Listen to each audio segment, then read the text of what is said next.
Hi guys, can you let me know if you can hear me, if you can see me, please? And we've got a few watching. I don't expect many to watch tonight. Um, I can hear myself, so that's moving. Right, okay. Right, so we're going to be doing the Keymaster wallet. It was one of the last sub box, and it's been quite a big hit because I've been getting asked if we can get some of the key holders in. We basically sold out of what I put on Facebook yesterday, but we have got a lot more coming. I didn't know people wanted this. I did it because um, I needed something to make for my dad, and hi Kathleen. I needed something to make for my dad. I know my dad has two of these, one for his car keys and one for um his house keys. This is designed for house keys. The car key one needs to be a lot longer because obviously you got fobs on car keys these days, and yeah, so yeah, I'm gonna go to the overhead camera. Let me just get rid of this. Please, hello Sharon. Please don't hesitate to ask any questions. It is going to be a quick live tonight. My nan used to have one years ago. They are coming back in fashion. Did people not know? You can actually buy these from accessorize. I saw them in Birmingham. I saw them in Birmingham the other week, and I just had a little chuckle to myself, basically. Right, okay, so I'm going to talk you through with what came in your sub packs. The packs that I was selling on Facebook yesterday was slightly different, but majority of it's the same. So in your sub packs, you would have had a patterned leaflet, which is just basically just a couple of pages. Hi, Julie. You would have had the Keymaster holder, which is what we will use, and there would have been some rivets in there as well. I know some people can't use rivets. I'll explain that in a minute. How about right, okay, so we've also got two D-ring holders, which has got two rivets. Somebody says, oh, the rivets are broken. They're not. They're single capped rivets. So the one rivet, the one side of the rivet, which is the barrel side, hasn't got a cap on it. And that's just to stop the bulk. So there is a spare one in there for another project or something. Or if you have one Keymaster holder, then you got the D-ring. There was a zip pull and a zipper, which was to make up the price of the sub box. So that's basically for you guys to keep for another project. There was this little, and it's so cute, this little lobster clasp. This is for the Keymaster. It's not mentioned in the book, but I've got one on a string or piece of ribbon, and I've sewed it inside my bag. And this is basically hooked inside my bag, and then I put my keys onto it. So this D-ring, these little D-rings that would be attaching, that can click onto that, and then you won't lose that Keymaster at the bottom of the bag. So that's what that is for. And then you would have got some two pieces of cork. Now cork fabric's gone so expensive. If anybody else buys cork fabric and you get it cheap from somewhere, can you let me know? Um, and then the other thing is there was some cord. I haven't got the cord with me, but I'm going to explain. That is for sewing on the components that need rivets. So I know some of you don't use rivets. You can't get on with a rivet press or you can't install rivets. I'm just going to show you basically a few steps on how to do that. I won't be doing it, but I will show you how to do it by talking you through it. There is some optional extras. So in the pattern, on one of the steps, which is step 5 on this page here, I talk about edge paint. So I am going to touch a bit on edge paint because the Keymaster as it is in the pattern is raw edges. Now that's fine because cork doesn't fray or leather doesn't fray. If you're using PU, that could possibly fray, but basically I want to show you to get a nice finish. Now, if you're not used to understanding what edge paint is I've got two pieces of cork sewed together, and as you can see, I've got a nice blue edge finish here. So I've already primed one edge. This edge, yeah, this edge I've already primed. I'm going to show you how to get this nice finish using some proper edge paint, which is leather paint basically. You're going to need a few extra stuff, which I've just lost. There you go. And those are cam snaps. I'm using cam snaps, but you can use normal snaps as well, as long as the caps are no bigger than 1 centimetre. So the caps can't be no more than 1 centimetre wide or 3/8 of an inch wide. Okay, so I'm just going to go from the start. It's such a basic, easy step to do. Okay, so you've got two pieces of cork. Now, they might be slightly bigger than the other. Don't worry. You're going to need some quarters tape. We do trim it back on the next step anyway, so going to get some quarters tape and we're going to stick these two pieces wrong sides together. Just get rid of that not so sticky start of the tape, which bugs me so much.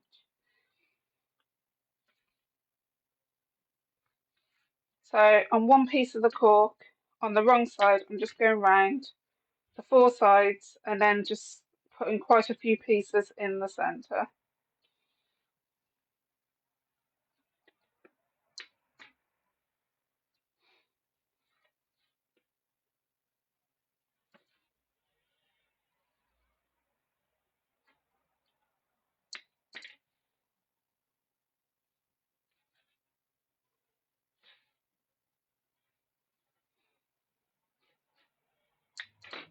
It doesn't matter how you put it in the centre, it really doesn't matter. So I'm just going to do a couple of rows like this. You can do it vertically if you want to.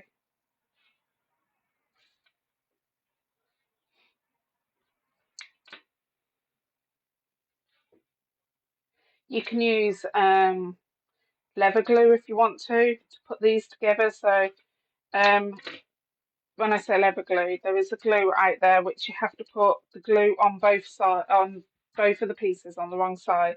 They let go tacky, and then you can put it together. I don't use that no more because it really made me have a severe asthma attack, so I had to stop using it. So if you have got asthma, I wouldn't use that technique. Right, so peel off the backing tape.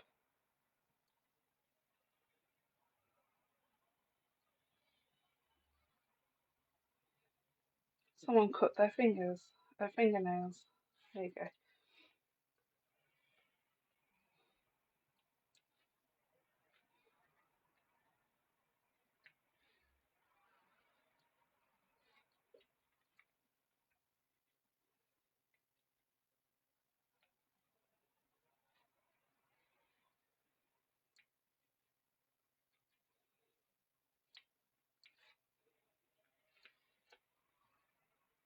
This bit's boring, but needs to be done, unfortunately.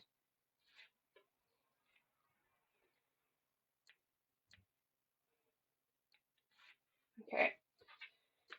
Put the bit where you've got the sticky tape wrong side facing up on your work surface. Get your other piece right side facing up, so wrong side facing down, and match up those edges.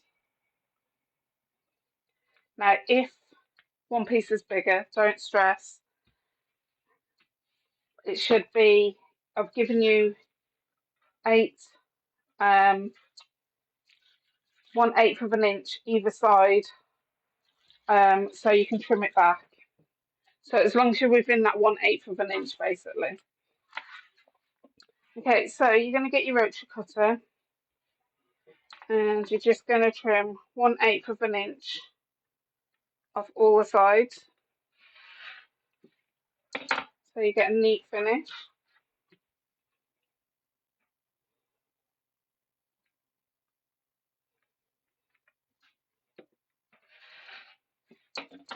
You can make these longer, so I have a radar key. If anybody doesn't know what a radar key is, because I'm disabled, I have a radar key for using public toilets. Not that I use it because I get some filthy looks. However, the radar keys are quite long. Mine's about that long, to be fair. I don't know if they're all like that, but the one that I've got is quite long. So you could actually, if you've got leather or cork yourself, you could make it longer if you wanted to, and you could add an extra one of these, which is your lobster clasp inside your bag for just having the radar key in. I'll tell you something, that radar key has been a godsend with my dad, especially when we've been out photographing. There's no toilets other than disabled toilets. Right, okay, so just make sure that's nice and neat, which it is, so it gives me an equal amount distance, top and bottom. Okay, so the next thing you're going to do is get a marking tool. I'm going to use a friction pen. If you've got a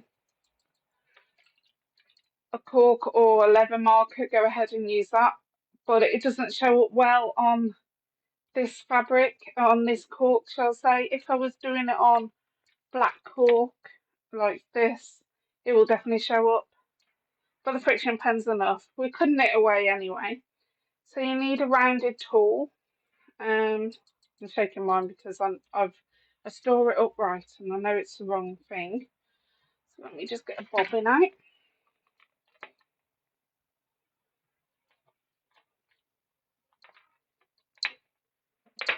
Okay, so we're on step 4.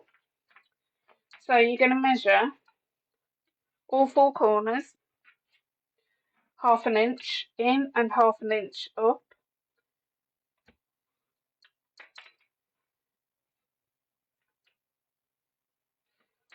So I've got 2 marks there. I'm going to do that for all 4 corners.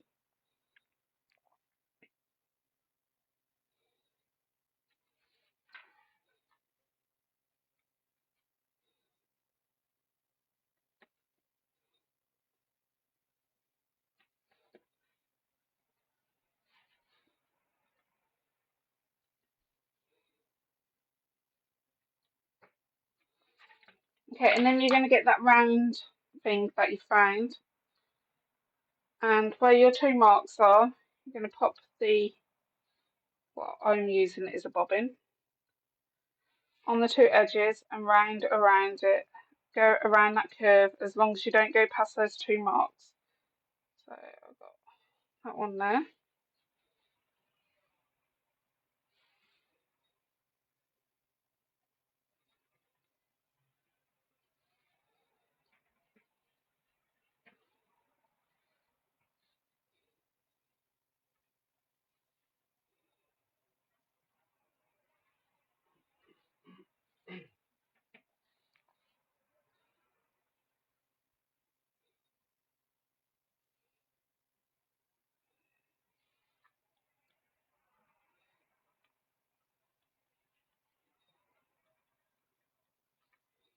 Okay, and then you're just going to trim all those back.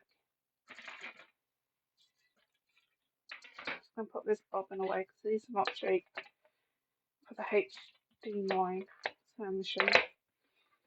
So on that mark, that curved mark, you're going to go around with either craft knife or a good pair of scissors, and you're going to do it in one long sweep.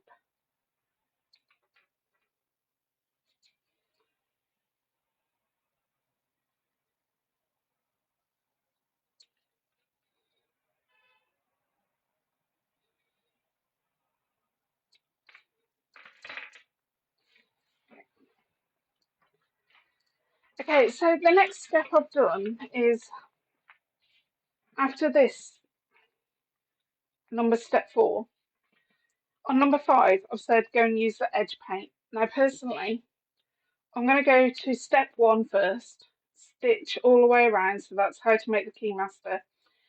I'm going to stitch all the way around 1/8 of an inch. Then I'm going to come back to step 5 and show you on this black cork on how to use edge paint, and then I'll go back to step two. I technically really should have done those at different, done that after the stitching, but I think it's because I ran out of space. I did this ages ago, so I think it's because I ran out of space. So let me just go to the sewing machine. Okay, so I've got size 9, a 90/14 needle. Doesn't need to be anything fancy. Going up to stitch length number 4. I've got polyester cotton in, and I'm stitching at 1/8 of an inch away, all the way around, just so we've got one complete piece. Now you notice I'm starting off. I'm going to find the centre. I'm starting off in the centre, and there's a reason for that. And I don't put this in the pattern, is because you know when we put the keymaster holder, kind of covers up where your back stitching is, because you always get a messy side. So my messy side will be underneath. I can guarantee you I'll have a messy side, a bird's nest.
And that's the only bit of sewing we're doing on these projects. Now, that's not much.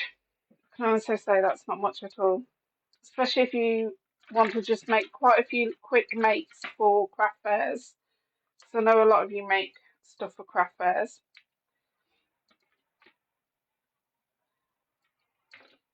Okay, so moving on to the next step. We need to find the centre. So we need to find the centre of the top edge. So my top edge is definitely where the back stitch is. And I have a good side and a bad side. So I'm just going to work out which is the good side. That is my bag. I don't get the kit. Julie, let me just have a look while I've got my main computer open. Okay. Just bear with us, guys, while Julie's on, so I can have a look. Julie Kelly.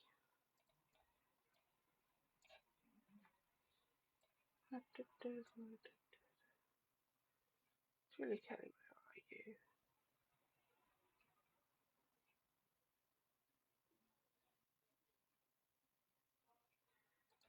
Okay, scroll. No, you're in tier 1, so you don't get the kit. I have a few spare full kits. If you want a full kit, private message me. So yeah, you're in tier 1. So if you basically want a full kit, so the people that get the sub boxes are in tier 2, and they get sub boxes every 3 payments. So every 3rd payment, they get a sub box. Don't save. Right, so Julie, if you want me to send you a kit, I can charge you for the price of a kit. I would have to just have a look at the pricing for you. I have 2 left of the full sub boxes, so you can have order one if you wanted to. Just you need to private message me. Right, okay, sorry about that, guys. Right, okay, so the centre, we need to find the centre. So I'm just going to fold it again, and I'm going to work from the side that I'm going to be working inside. So that's this side for me. I'm going to fold it this way, actually. Now, when I say mark it, I don't mean cut into it, because you know normally I mark it and snip into the seam length. Not on this one, because we're actually...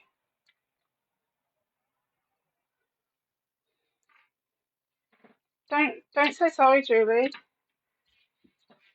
Right, okay, so I've marked it so I know where the centre is. Now I'm going to pop this to one side and just show you what edge painting is. Now we're at the stage where we can go ahead and do edge painting on this. Now with edge painting, it's 2 steps, a primer and an edge paint.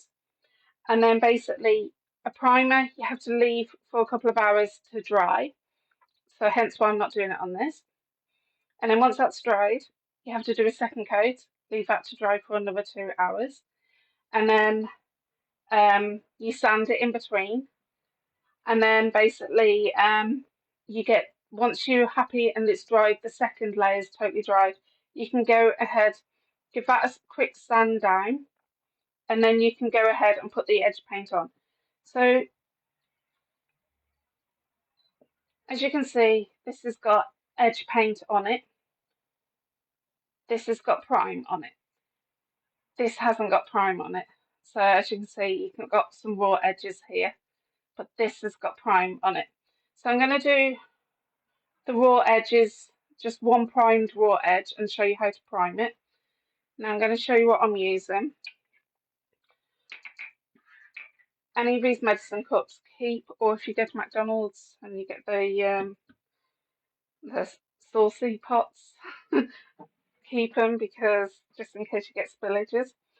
So I use a brand called the Identity Store. It's a leather shop in Matlock, in Derbyshire. They're really good, and these work out reasonably priced. I will put these up into the group. They have used my pictures online in the past, because I used to be a leather artist, so I used to work with leather. Okay, so you've got Edge Foundation, which is your primer. Obviously, that's a bit too bright. I'm trying to do my hardest so you can see that.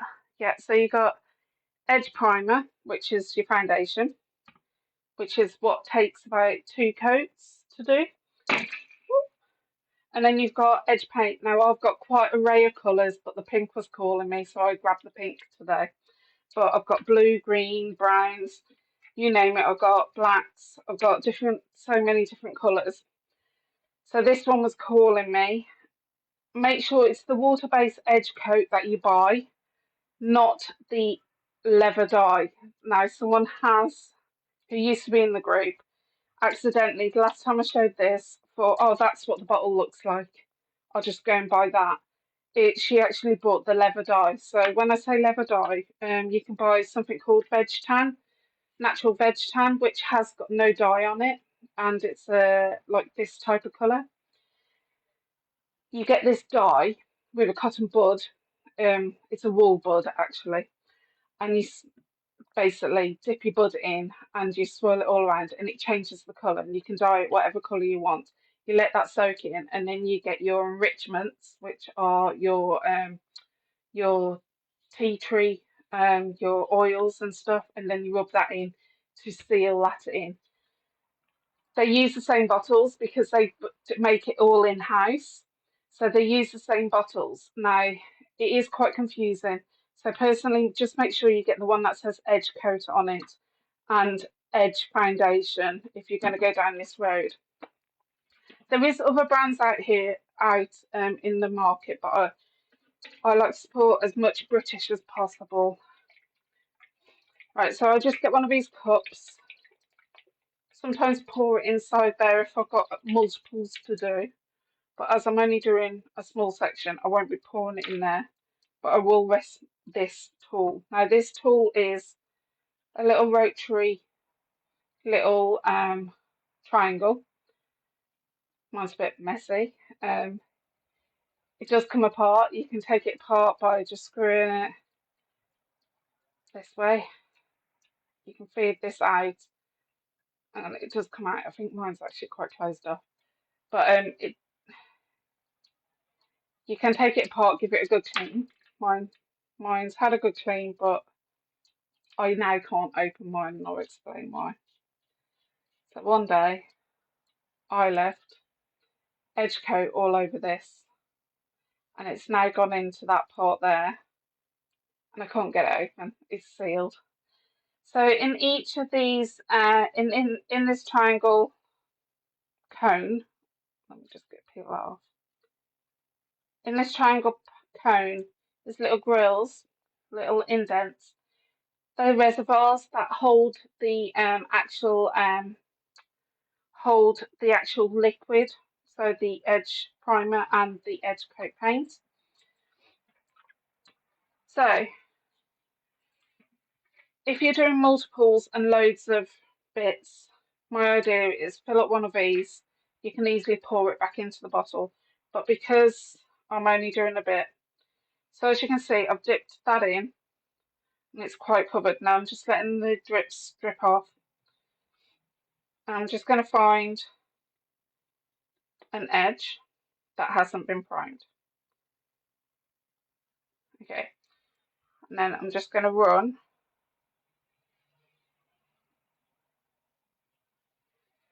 And this will dry clear.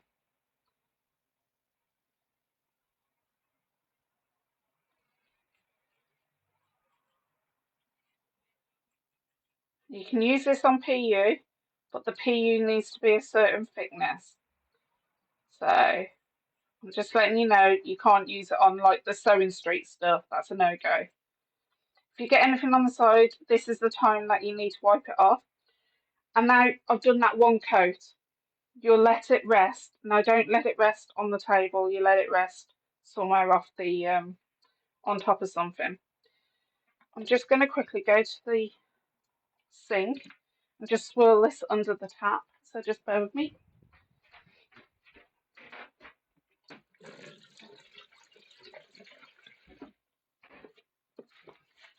You want to always clean it out because if your reservoirs are full for the next step, it means that it won't hold any other liquid in and you won't get an even coat. That's okay. That's okay, Julie. Right, okay, so once that's dried, you'll get a sandpaper. So I say 120 grit. Give that a light sand over and then do another row of that primer. Let that dry and move on to the next one. So my next one is this one. So I have primed one edge. It is, I'm trying to work out which edge I've done. That edge feels different. Okay, so shake up your liquid.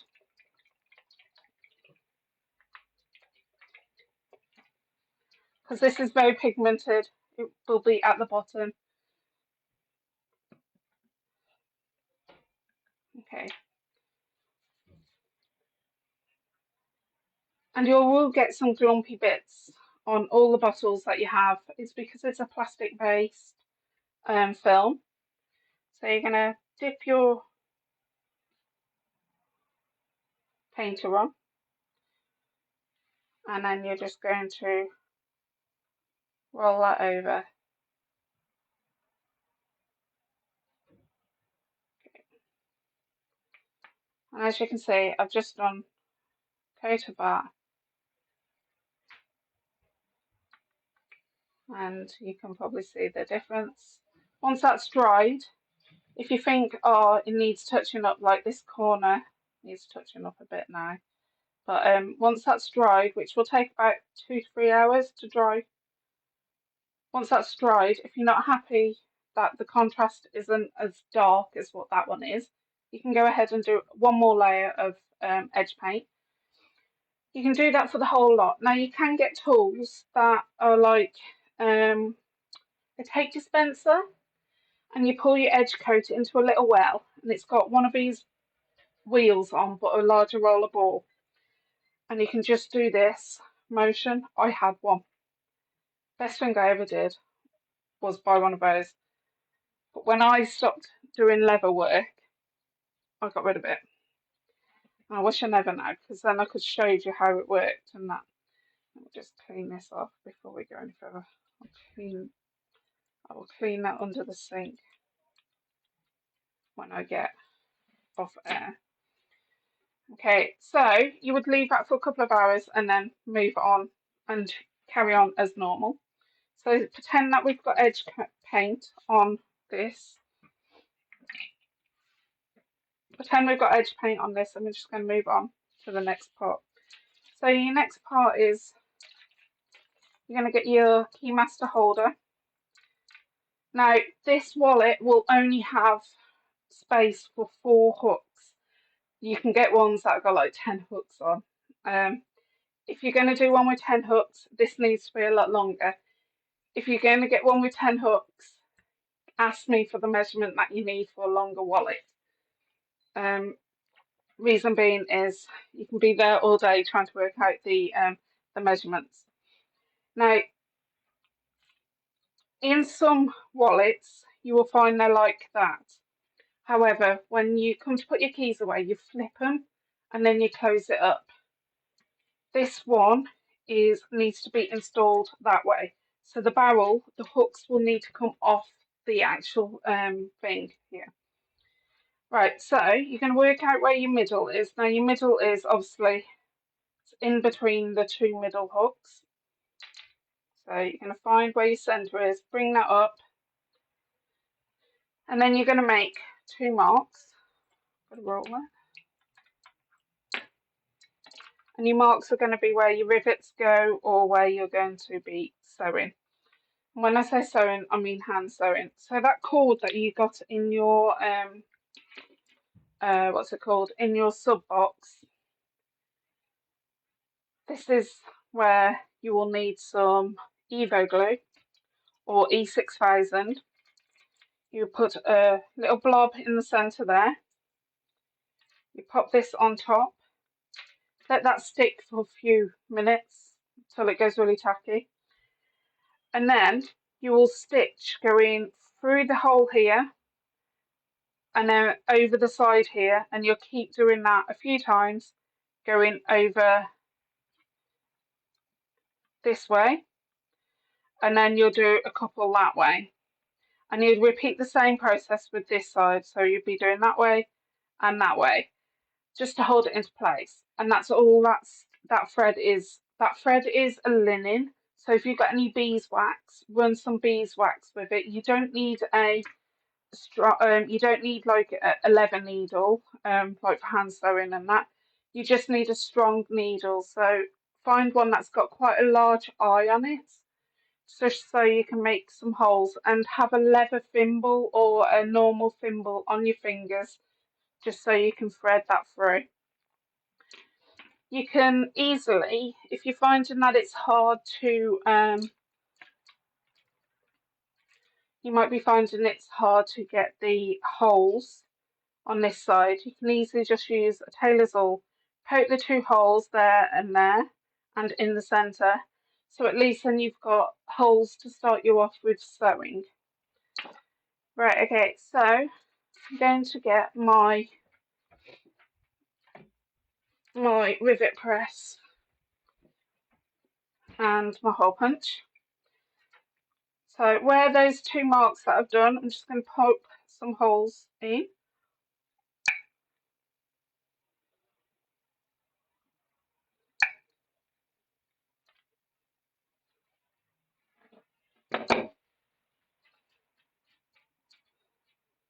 Okay, I'm just going to pop that so it's the hook's facing up.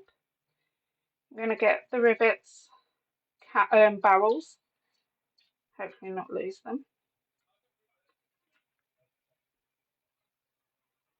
and poke those through.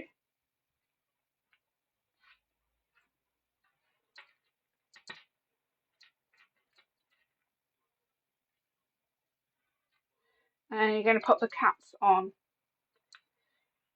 Okay, so, and then you're going to get your rivet press and press those. Now, personally, press from the metal side. Make sure your cap is in the bottom bit and close that up. Do that again for the next one.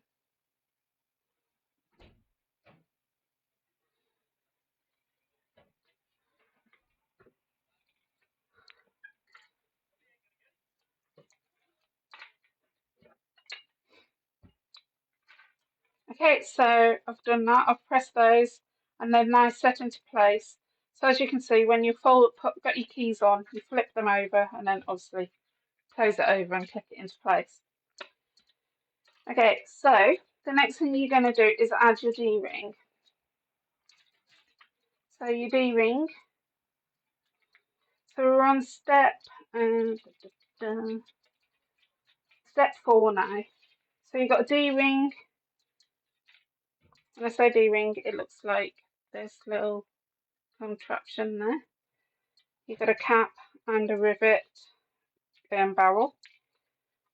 The rivet barrel does not have a cap on it. I'm just keep stressing that. And like I explained, if you've joined us now, you had one of these in the sub boxes. You haven't got those on the kits that were sold yesterday, but these were in the sub boxes. This is so you can put like a ribbon on it, sew it into the inside of your bag, and once this D-ring is on, then you can clip it inside your bag and this doesn't get lost at the bottom of your bag. If you're like me, you have a disorganised inside bag, especially a rucksack. My rucksacks get really disorganised. I don't know if anybody else has the same problem. Right, okay, so you go in approximately 1/8 of an inch away from where the metal holder is, the key holder, and you're going to mark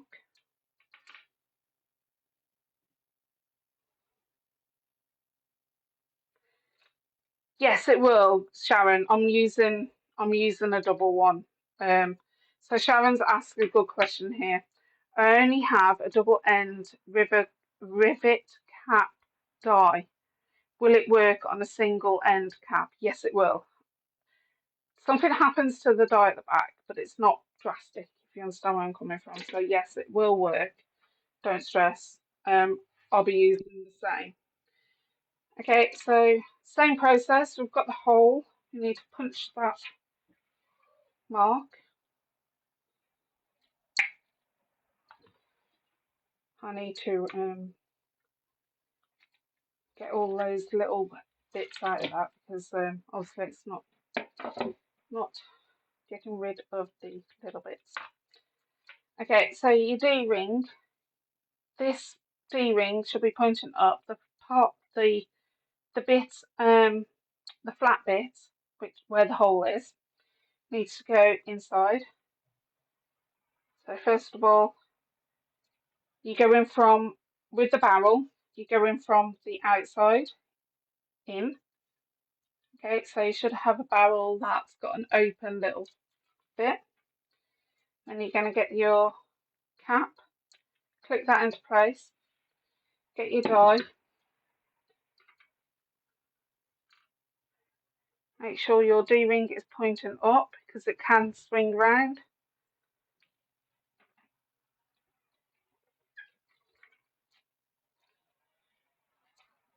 Just give that another squash so I can still move it. There you go. And that's into place there. It can still move, it will move slightly. What will happen is with the cap at the back, it just curves over slightly. To be fair, it's a nicer finish than a flat back. So before it would have done a flat back. So if you use a single cap rivet die, the bottom will have a little pokey up bit in the centre. That hole in the barrel will sit on that little pokey bit, but you can get away with a double cap die. Okay, so we've gone ahead and done that. We need to add the cam snaps now. So I'm just going to bring in the cam snaps. I'm not kidding, guys. We're nearly finished. Okay, so we're on section image 11, working on the one short end of the wallet, and on the right side, the outside of the wallet won't be seen, blah, blah, blah. Measure in, measure one side 3/4 of an inch, and up 3/4 of an inch and mark. Right, okay, we're going to go from this side then. Okay, so we're measuring 3/4 of an inch up, 3/4 of an inch in on both of these edges here.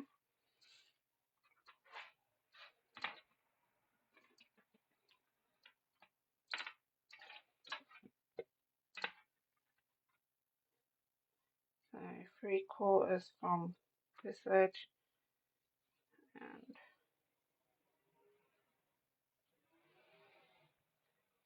so it's 1.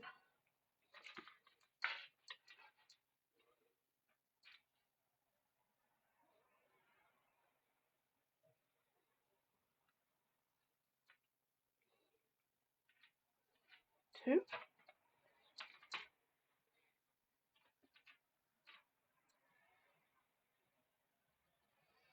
Right, so working with the male parts of the snaps, I've explained this so many times in the grapevine, I'm just going to do it again. So with the cam snaps, you will have to provide these yourself, but you have, okay, so you have 2 caps, which is like a thumbtack, okay, and then you have one which goes inwards, and then an outie, like a belly button basically. The outie is a male and the innie is a female. So we're going to grab, so you should have 2 sets. So I'm going to grab the 2 males and 2 caps and put the 2 females together. Okay, so we're going to poke some holes.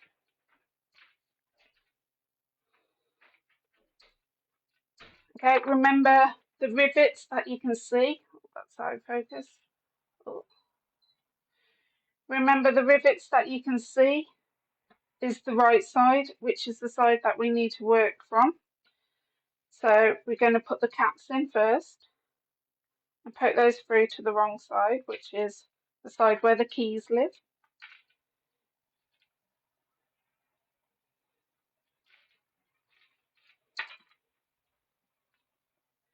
Then you're going to get the males, pop those over. I'm just going to get my cam snap setting tool.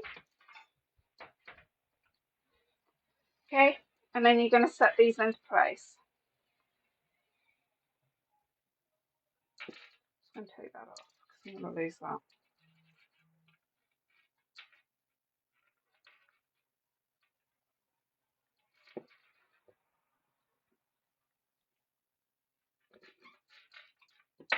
Okay, and then just do the other one.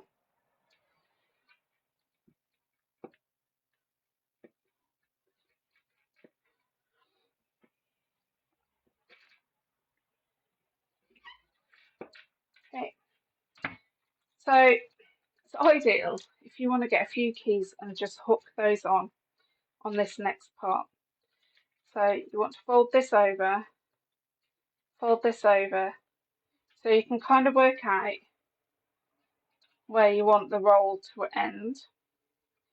So I'm going to end it there because I know, let's squash that down a bit.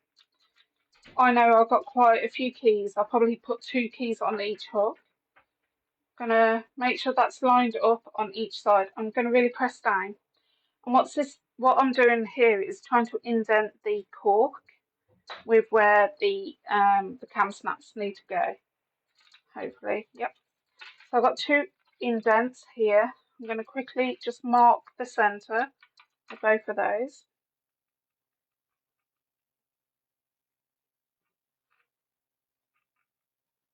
Okay, so I've got those marked. So this time you want the cam snap caps to be on the inside, which is where the keys go. So we're going to poke the holes.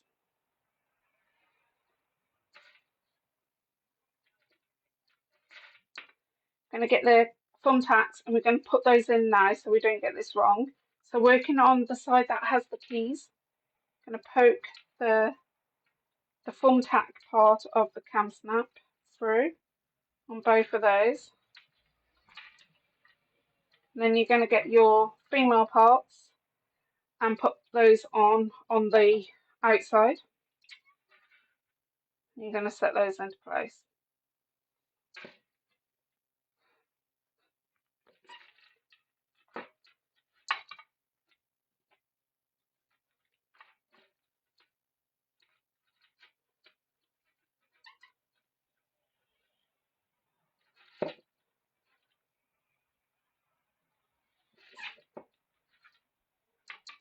Okay, so we've got that. Then basically we're going to close up our keys, pop some keys on, and there you go. Obviously they will come out. Until you get those keys on, these will pop out.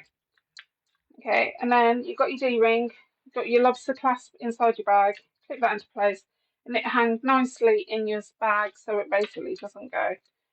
How easy was that make, guys? Let me just go to this camera here. I can honestly say I can make loads of these in a couple of hours. I can do loads for a craft fair or even Christmas gifts. Now, if you want to buy, because you can buy the hooks on like 10 in a row. That's for jail, is those are for prison guards. But no, but what I'm trying to say is if you do want to buy those, or if you want me to get some in, I can get some in for you. Just let me know. My manufacturer has got some already made up, they said, so they can send them me. But I will need to work out the costing of how much it is to ship in, if you understand where I'm coming from. That's okay, Princess, you can watch back. It's just a quick and easy make. Leftover cork from projects that you got, or if you made someone a bag and you think, oh, it's not enough, it is enough, by the way, guys. You can make them one of these and they'll go, what's that?